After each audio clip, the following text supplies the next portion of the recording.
Jen and Cam are two funny ladies who like to talk about murder, mass murder, murder-suicide, serial killers, spree killers, thrill killers, contract killings, honor killings, and a whole lot of other shit too heinous for me to list here. If you're disturbed by this sort of content, you may want to listen to something else. And if you're a child trying to listen to our true crime podcast, well, you better ask your mama.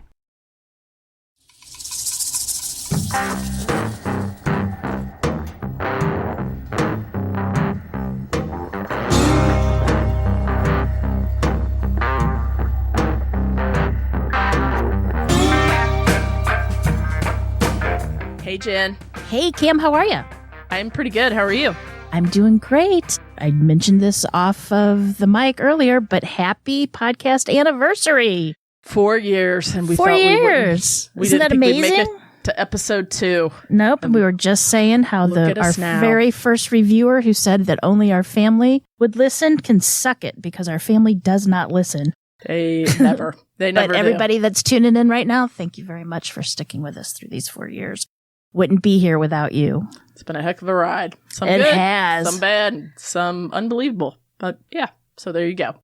I heard you have a little case for us since we took a little break last week. I do. Now, this is an old case, and it is in Adelaide, Australia, who some say is the most crime-ridden city in Australia. I don't know how that goes, but... I can't do my fake accent right here, right? No, you can't. There does seem to be a lot of crime in this area, especially at this time, but I don't think it is. Maybe it's I've never been sun, there because it's hot down there. I don't know. Never met an Aussie I didn't like. But anyway, are you ready? I'm so ready. Let's go.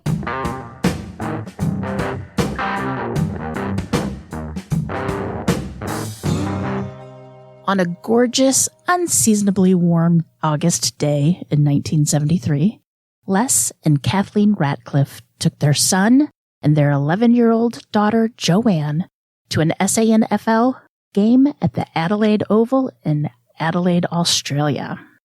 They were accompanied by a family friend by the name of Frank. We're going to say Frank in quotations because his name is not made public, or if it has been named publicly, we're not going to say his name. We're going to err on the side of We're going to err on the side of caution. Yeah. Correct. The family were diehard fans of the North Adelaide Football Club and spent most every Saturday at the Oval watching the games. The Oval was established about 150 years ago and still uses the manual scoreboard that was installed in 1911. It lies in the center of Adelaide, a beautiful city with glittering beaches overlooking the waters of the St. Vincent Gulf. And the country of Australia, of course, we've discussed this before, has 6 states and 3 territories. And Adelaide is the capital of one of those states, which is South Australia. And today, Adelaide is considered the 3rd most livable city in the entire world. And I would love to live in Adelaide, or anywhere in Australia for that matter. Not anywhere. They have some big critters over there. Or on that day, August 25th, the North Adelaide football team was hosting the Norwood Red Legs, who were trying desperately to end a 13-year slump. The Red Legs hadn't won a premiership in all that time, 13 years. Poor guys. The crowd of 13,000 was loud and rowdy, and the Ratcliffes were seated in the Sir Edwin Smith stand. Next to them was a sweet, blonde-haired, blue-eyed 4-year-old girl by the name of Kirste Gordon, who was with her grandmother, Rita Huckle. Kirste was very shy, and she had never been to a game before. And even though the Ratcliffes were very familiar with Rita because both families had season tickets and sat next to each other all season, it was the first time the two children had met. Blue-eyed Joanne Ratcliffe wore dark brown hair and pigtails that day, and she's been described as having quite a temper, but also a wide, beaming smile, and she loved animals. Although she was only 11, she was very motherly and loved playing with children who were younger than her. So Joanne and Kirste got along very, very well. At one point, Kirste had to go to the bathroom, and Joanne, being very mature and responsible for her age, was entrusted to take Kirste. The family had a rule that the children could not leave their seats during intermissions because it was just way too crowded, which totally understandable. And they could only leave during playtime.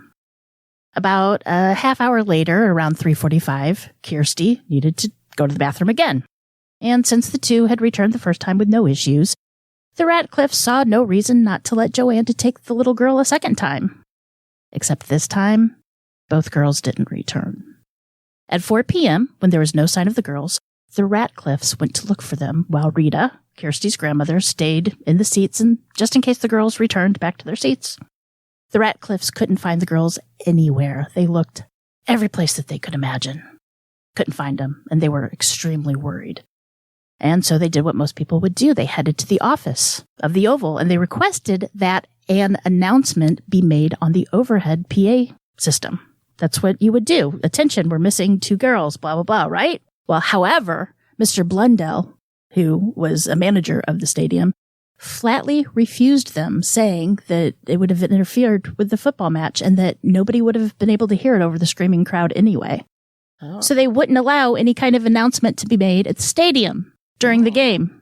So Joanne's father, Les, searched the back of the stands. He went into the men's restrooms, the parking lot, the bowling, or what we call the bocce ball, the tennis areas, everywhere. He searched everywhere. Kathleen went into the women's restrooms. Nothing. Couldn't find the girls anywhere. And at this point, the Ratcliffes tried to regroup and think calmly. You know, Joanne had been to the Oval dozens of times, and Joanne knew how to make an emergency call from a payphone without any money. I mean, she knew what to do if anything would happen.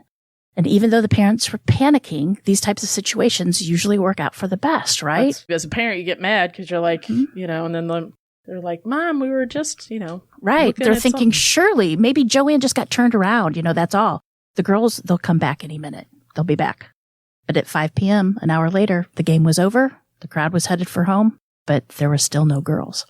They hadn't returned back to the seats. But the Ratcliffes were finally able to get an overhead announcement made. And it said, you know, Joanne Ratcliffe, will you please return to your seat? You know, and are people even trying to pay attention? They're leaving a stadium after the game. I've heard.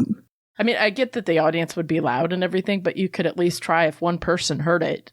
It would help, right? Better than nothing. At 5:12 p.m., the girls were reported missing from a payphone in the stadium, and the police arrived shortly thereafter. Girls never turned up. The police would soon discover that there were numerous sightings of the girls in and around the Oval. The assistant curator of the Oval, Ken Walling, said he saw the girls leaving with a man that he thought was their father. Oh. Later, he stated that if he had known that this guy was abducting these 2 girls, he would have intervened. And sadly, that's exactly what most of the eyewitnesses thought this day. They thought that it was the abductor was either their father or their grandfather.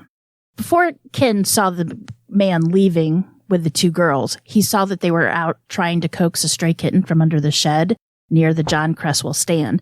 Now, he didn't think much of it because there's a colony, or was a bunch of colonies of feral cats out in the area, and kids would always try to catch the cats. But he saw them out there trying to get a cat, and then he also saw a thin man at about 5'8" who was wearing a brown, broad-rimmed hat. He came up and he tried to help the girls get a cat. And then later he said that he saw the man walking to the southern gate with the 2 girls were following behind him. Did he have the cat, you think? Like, how did he get them to... I don't know. One witness said that he also saw the girls talking with other children and that there was a man also in the area near them that was described as being thin, about 5'8", wearing a sports coat and a wide-brimmed hat. And he walked with a slight stoop, or he was kind of bent over when he walked. Sue Lowry was 14 when she saw an older man with 2 girls on the banks of the Torrens River. Now, this river runs through downtown Adelaide.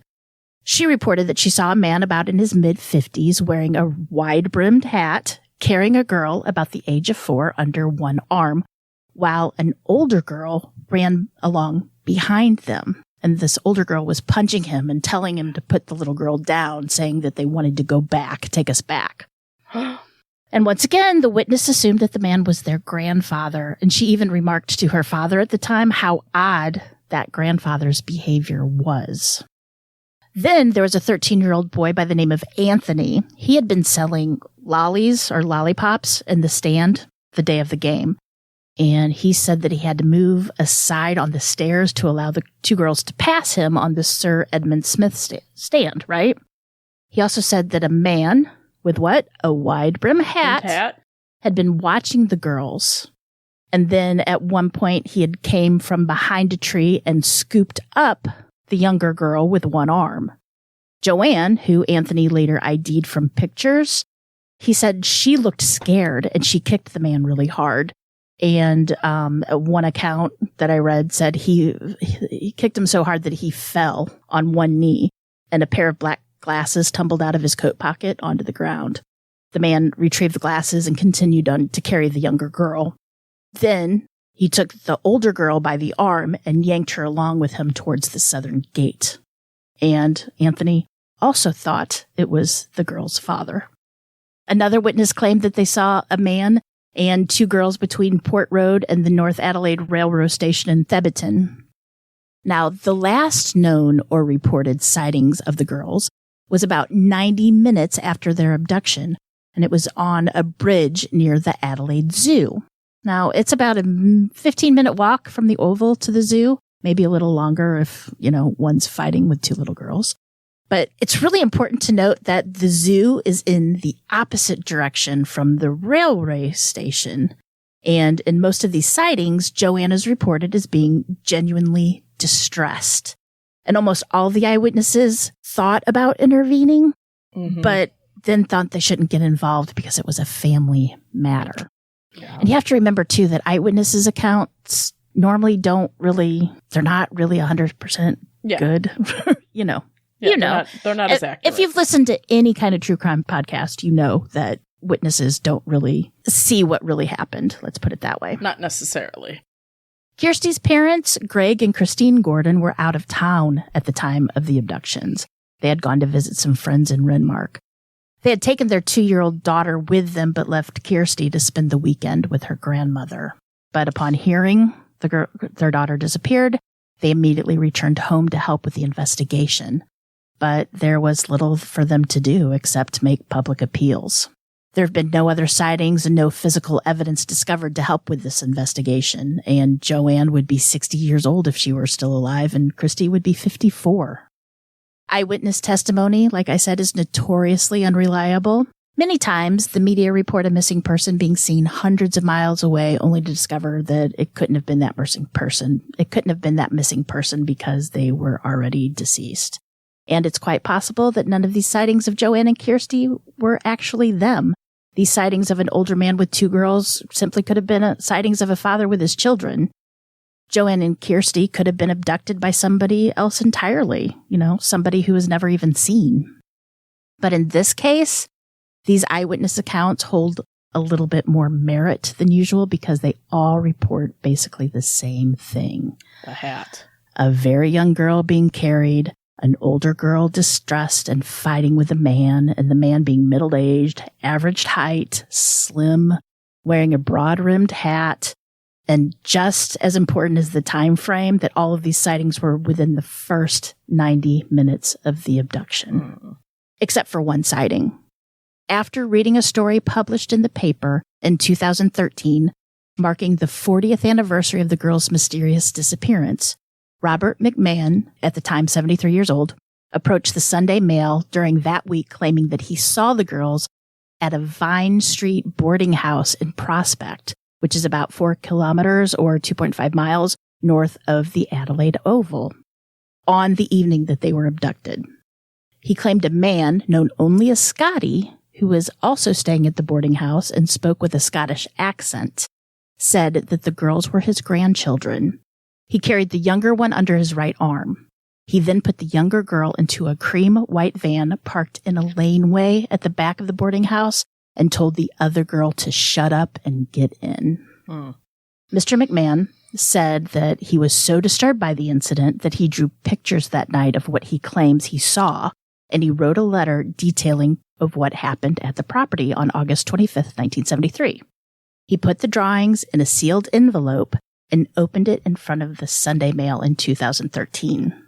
Now, the drawings depicted 2 girls that look very much like Kirste and Joanne, but disclaimers are quick to point out that he could have drawn those pictures at any time. McMahon claimed that he called the police to report the incident in 1973, but the police never got back to him, and that he now lives with the guilt of not having tried harder to get the police to take a statement. The man Scotty was never seen at the boarding house again. Interesting, he said that Scotty had a slight limp on his right side, and the Oval's assessment curator, Ken, had said that the man he reported in his statement walked with a stoop. Oh. I think that's the guy, to be quite honest. I would think so. At the time, police checked on whereabouts of all known sexual predators. They interviewed dozens of people and followed up on thousands of leads. They even dressed mannequins in clothes similar to what the girls had been wearing, hoping that it would trigger the memory of people that had been at the game. They placed these mannequins in the busiest shopping center. But nothing. And only one eyewitness testimony to go on, the case, of course, went cold. Joanne Ratcliffe's parents would go on to have a miracle baby named Susie, just 4 months after Joanne went missing. And although Susie never got to meet her sister Joanne, she feels her presence every day and has since taken up the mantle that her father once carried to find the missing girls. In an interview with Susie Ratcliffe Wilkinson, she described how, for years, her father would come home from work, his wife would feed him, and then he'd go out the door to look for the girls. And just as he was making peace with the fact that his daughter was never going to come home, he was diagnosed with cancer.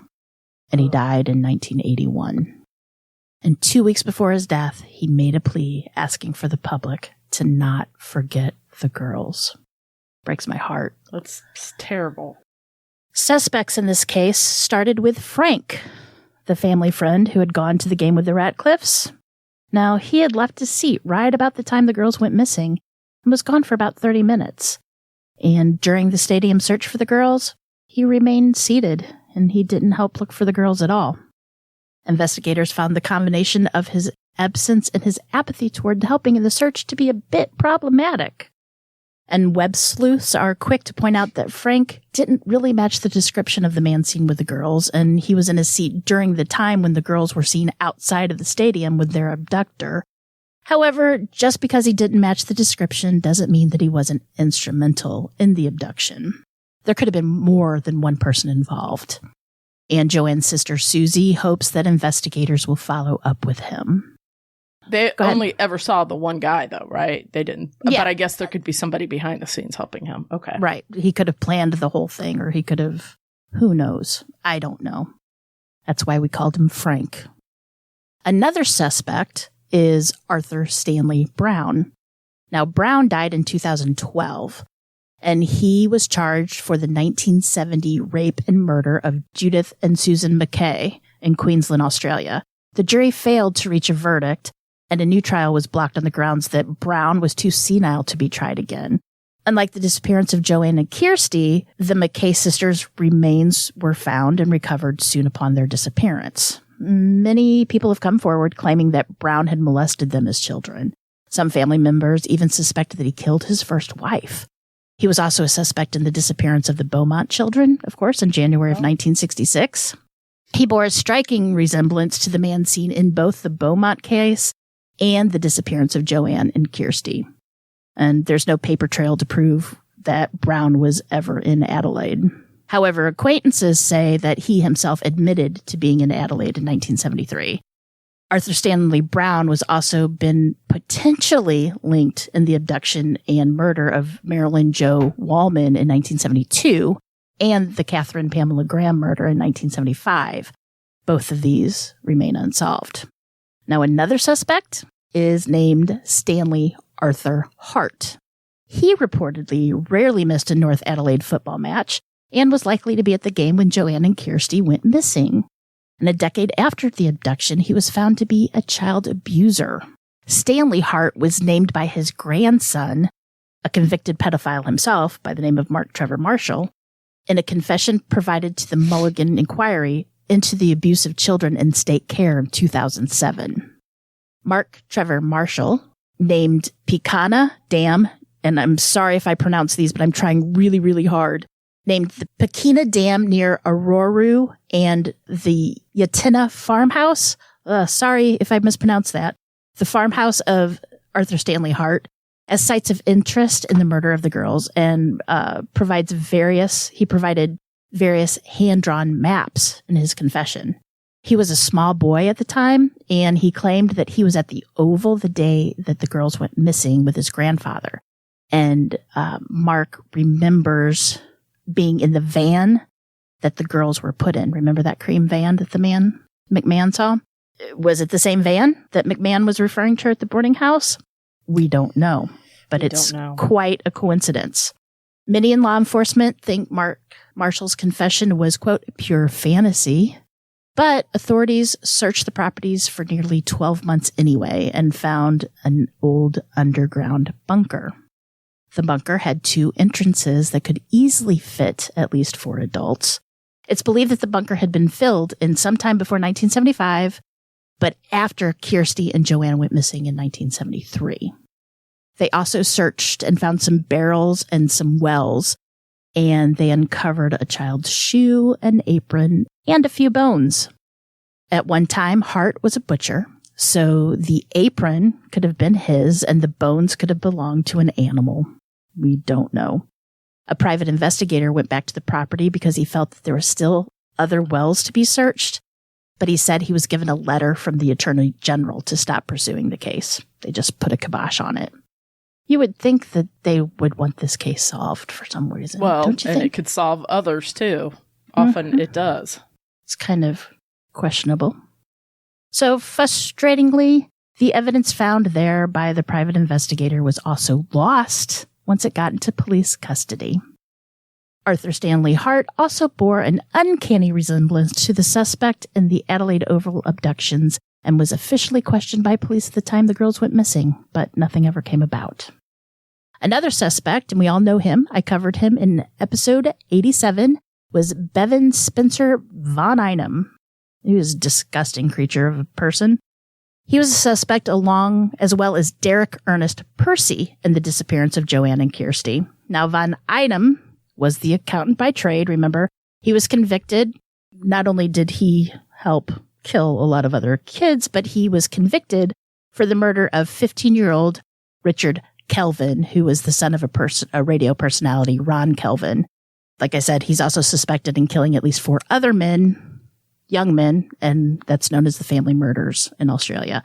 The main reason he was suspected in the Adelaide Oval abductions, and remember, we also said he was a suspect in the Beaumont children case, is that a man who was an associate of von Einem testified at the magistrate's hearing that von Einem confessed to him that he'd taken the Beaumont children and then years later, quote, picked up 2 children from a football match. Now, von Einem has never been charged with Joanne or Kirste's or the Beaumont children's disappearances or any of other of these family murders, but he is rotting nicely in jail or prison, I believe. Right where he should be. Right where he should be all the livelong day.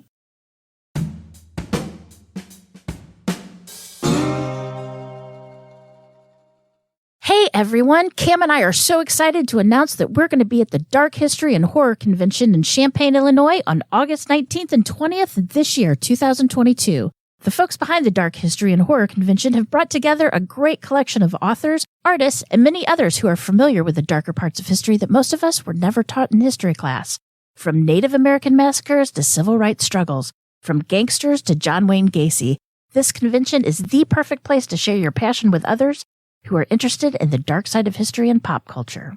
Attending with us is our friend podcaster Bob Mata from Defense Diaries, and along with him is E.J. Hammond. Not only did she write a few episodes for us, but she is an expert on Ted Bundy.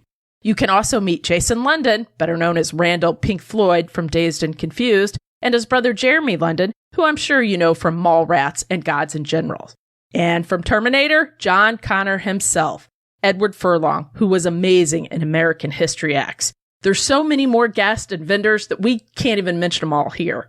So hurry up and get your tickets and make sure to follow Dark History and Horror Convention on Facebook, Twitter, and Instagram. We know you're not going to want to miss this event. So hurry now and get your tickets, and we'll see you in Champaign, Illinois on August 19th and 20th at the Dark History and Horror Convention.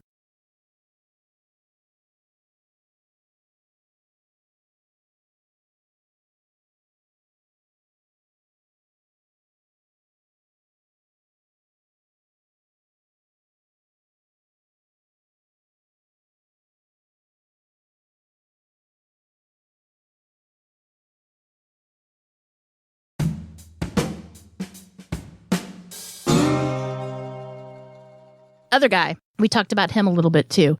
Derek Ernest Percy. He died in 2013. He was convicted in killing 12-year-old Joanne Toohey at Ski Beach, and he abducted her at knife point and tried to abduct her friend Shane Spiller, age 11, at the same time. Spiller, however, escaped by threatening Percy with a tomahawk. Percy had diaries which described his pedophilic fantasies and thoughts of cannibalism. And because of the nature of the attack on Joanne Toohey and his diaries, he became a suspect in many other cases, including, once again, Beaumont children disappearances. He admitted to being on the beach on the day that they went missing, but denied involvement. And he was also a suspect in the murders of 2 girls at Wanda Beach in 1965. Now, remember Wanda Beach? Yes, I do. Wanda Beach, we did that on day 2 of the Nightmares Before Christmas. And actually, the person who was the main suspect, Christopher Wilder, was also a suspect on here, but it's in a different state, and it's just not really sure if... They can't put them together. I think as all of these, Christopher Wilder would not be He's at as good of a suspect as everybody else, right? This has led many to suspect that Joanne Ratcliffe and Kirste Gordon could have been a part of a bigger conspiracy or belonging to a larger victim group. The Beaumont children went missing on January in 1966 after they took a bus, unsupervised, remember? Mm-hmm. Kids went by themselves a lot those days. Mm-hmm. Sure did. To Glenig Beach. It was just 20 minutes from the Adelaide Oval, by the way. The 3 siblings, Jane, age 9, Arna, age 7, and Grant, age 4, were supposed to return on the 12 o'clock bus. When they didn't arrive, their mother assumed that they would be on the next bus at 2, but they weren't on that bus either. Their father returned early from a States trip at 3 p.m., and then they began to search for the children. Investigators found several witnesses that had seen the children in Coley Reserve near Glenig Beach in the company of a tall man with brown hair and a thin face, mid-30s, thin to athletic build, tanned and wearing swimming trunks. This Beaumont children case is probably Australia's most well-known case, as it tugged at the heartstrings of most of Australians, and it was hard to watch the Beaumont parents lose all 3 children in one fell swoop without any closure whatsoever. Oh. And it still remains unsolved to this day. No bodies have ever been found, and all 3 of the kids would be in their 60s right now. Now, it's also possible that all of these murders and abductions were separate incidences, or just separate incidents. I doubt it. Yeah, but the sheer close proximity of the abductions of Joanne and Kirste to the Beaumont children's disappearance leads many people to speculate that those 2 crimes were committed by the same person, even though there's no hard evidence linking the 2. And it is interesting to note that eyewitnesses for these cases describe a similar man. And if the boarding house resident Robert McMahon was correct and the man he knew as Scotty did abduct the girls, none of the other suspects, Brown, Hart, Percy, or Von Einem, had an accent. It is also possible that there was more than one perpetrator working in tandem with each other, right? I mean, you can never rule that out. Joanne Ratcliffe's sister, Susie Wilkinson, has founded a victims advocacy group called Leave a Light On Incorporated. Leave a Light On raises awareness of missing persons cold cases in Australia, and by working alongside other missing persons organizations, they promote long-term cases and raise awareness of the needs for ongoing support for families and friends dealing with, quote, the ambiguous loss of a missing person. Every night after Joanne went missing, the Ratcliffes would leave the front porch light on in hopes that if she came home, she would know that they were waiting for her. It's heartbreaking. I can't imagine. In 2018, Susie advocated for all evidence in long-term missing children's cases to be urgently retested for DNA. She made a statement saying police were potentially sitting on a goldmine of DNA evidence that could resolve countless cold cases. Or she's not wrong. She's totally right. There are roughly 30 to 40 long-term disappearance cases in the state of South Australia alone. Oh. Now, Dr. Jodie Wardis is the director of a new Australian program using DNA phenotyping to help link missing persons with unidentified remains, says that there are more than 500 unidentified remains archived across the country of Australia. In an article for the publication, The Conversation, she said, quote, "It's time Australia committed to a laboratory solely dedicated to missing persons casework. Current capability in DNA forensics could allow us to match up remains with some of these missing persons cases and potentially give families relief." I think that's a great idea, Dr. Wardis. I think that's a phenomenal idea. I think it should be across be on it. Every continent.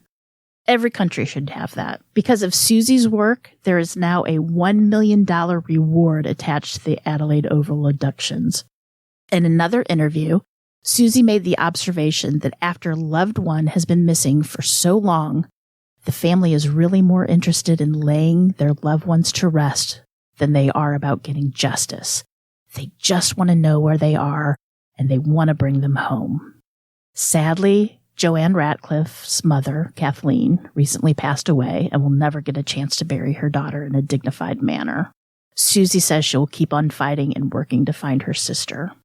One thing that Joanne Ratcliffe's family takes pride in is how, in the face of danger, Joanne would not leave little Kirste. She felt a strong obligation to stay with that shy little girl, clearly knowing, but maybe not fully understanding, the danger they were facing. I don't think little kids would know that. At 11? I don't think so. I think they would know. They think I'm just going to... They don't. They know, but I think she knew the responsibility. She tried hard to get... It seems, anyway, from the sightings, that she was fighting hard to get Kirste away from that man who had her. She was tugging at him. She was kicking him. She was fighting him. Yes, but you never think that you're going to die. That's my point. No. That you're doing what you did that moment. She was being a mama bear, as it was. She was protecting Kirste as much as she could for a little 11-year-old girl. Mm-hmm. It's terrifying. And I cannot... One time I took my girls shopping. We were at looking at clothes. We were at the mall looking at clothes. And my girls are 2 years apart. And they were playing, told them to stay near me. I could hear them. I was looking at clothes. All of a sudden it got quiet and I looked for them and they were gone. Ugh.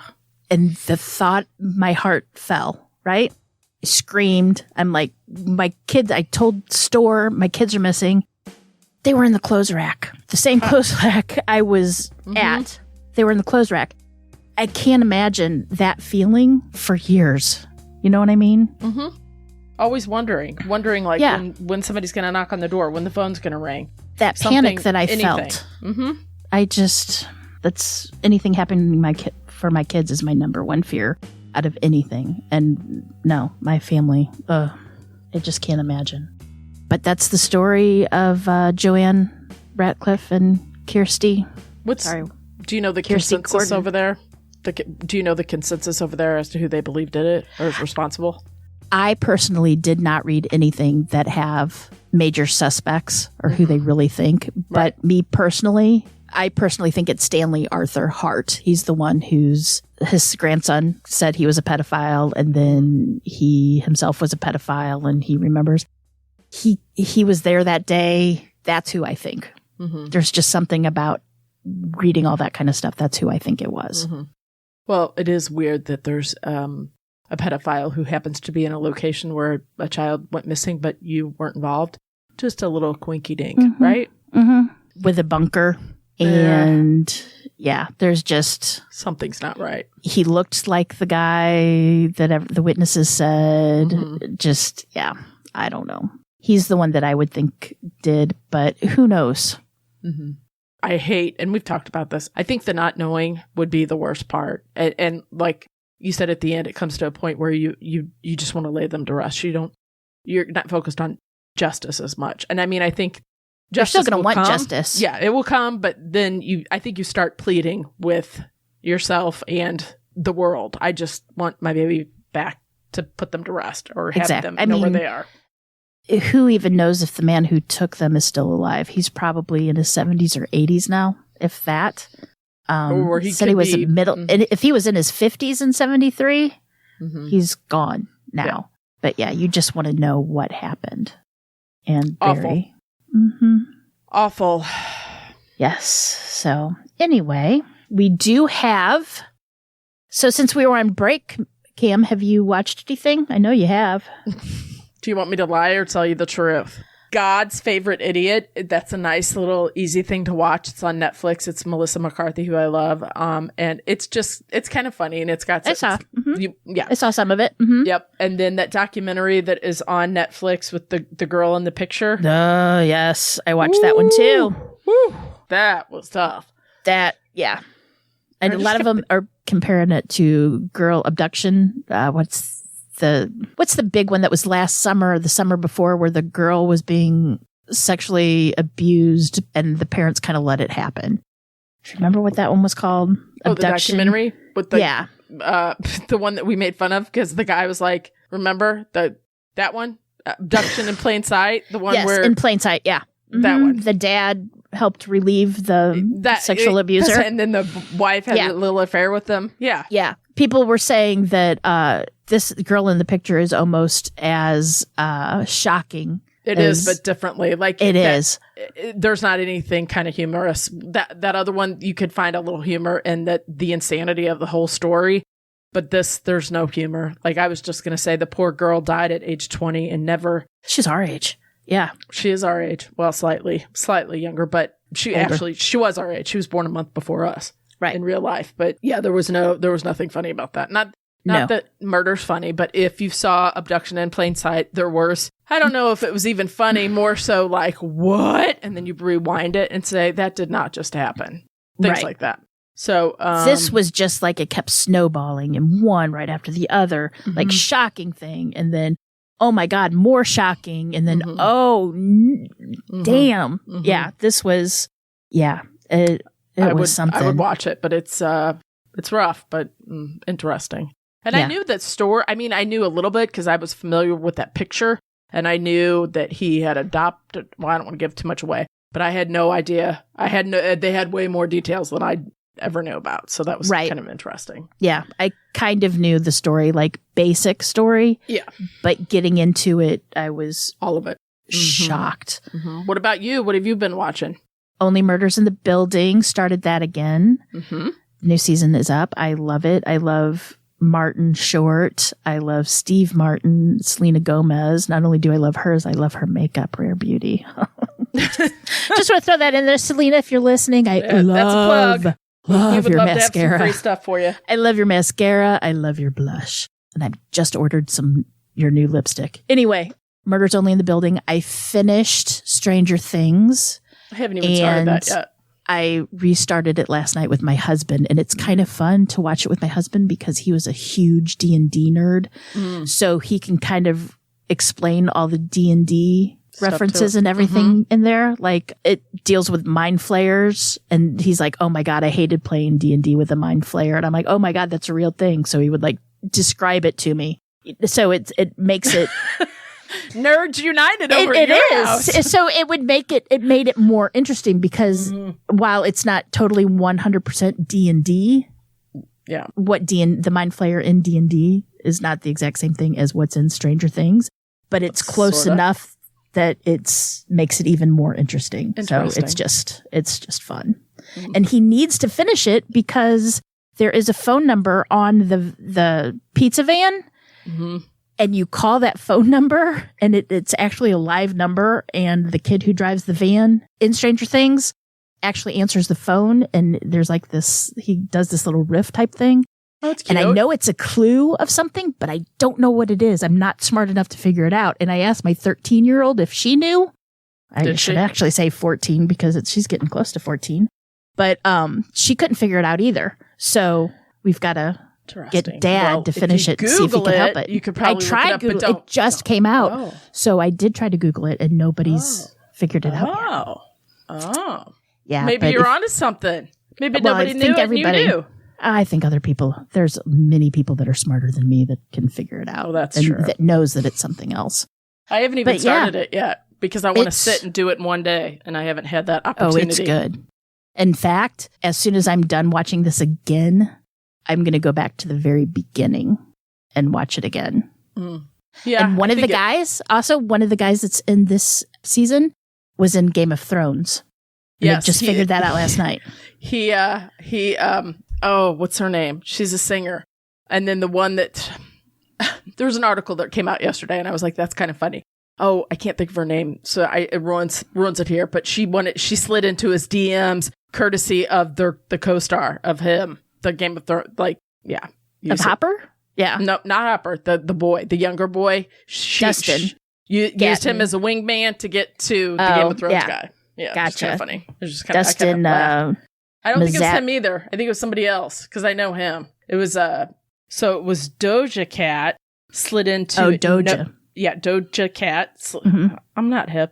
Slid into Noah Schnapp's DMs, but then calls him out for sharing their private screenshots or something. Wow.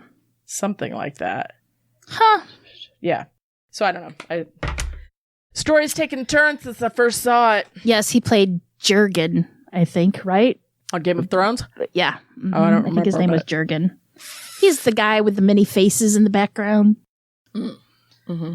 Ariana. Is it Ariana? I'm sure people are yelling at their podcast app right now saying, oh my God, I can't believe you. That's what I do. Yeah. And I'm like, oh my God, you're so stupid. And I say, I'm like, it's this. It's this. It's that one girl with the hook. Arya? Yes. It's the guy that teaches Arya. Oh, okay. Of the many faces, whatever. Yep. I need to go back and watch all that from the beginning, too. That's good. I love it. Jon Snow, call me. I love you.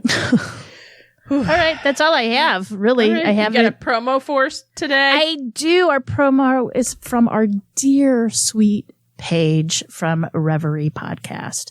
Love that girl. Love her. She's so sweet. She's got a nice southern drawl, y'all, but she's a wonderful woman. I love her.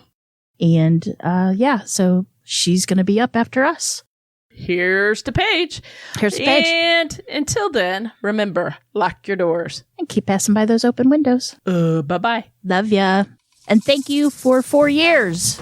4 years. Celebration. Have some champagne on us.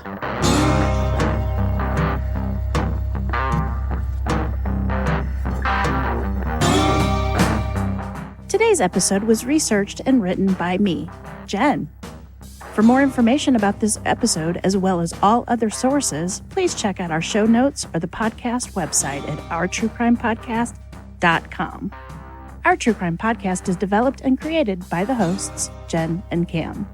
Original music and audio mix of all our True Crime Podcast episodes is courtesy of Nico Vertese from We Talk of Dreams. You can reach Nico at wetalkofdreams.com.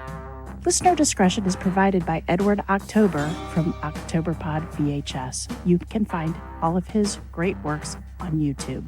Please make sure to like and subscribe to our True Crime Podcast wherever you listen to your podcasts. We can be reached on Instagram and Facebook at Our True Crime Podcast or on Twitter with the handle at Our True Crime Pod.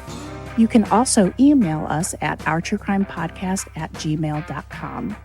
We would also at this time like to thank our patrons. We would be so lost without you. Thank you so much. And if you would like to help support the show, you can check us out on patreon.com/Our True Crime Podcast. You can also show your support by leaving a 5-star review on Apple or simply just tell your friends about us. It's that easy. Love ya.